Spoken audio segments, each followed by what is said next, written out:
At EIT Raw Materials, we are an instrument that's funded by the European Commission to try to help the European Commission, basically the European Union, with its mineral strategy, which of course is to decrease the dependency on imported raw materials, but also to secure supply, also from imported sources, but from sustainable sources.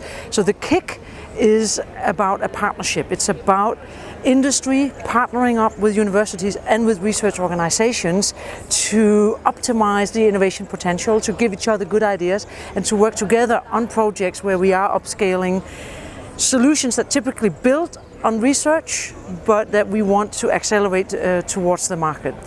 We do that by having many different types of activities. So we fund actually our partners in our partnership to do these kind of innovation activities and education activities. We fund them very directly, but we also arrange a lot of different events.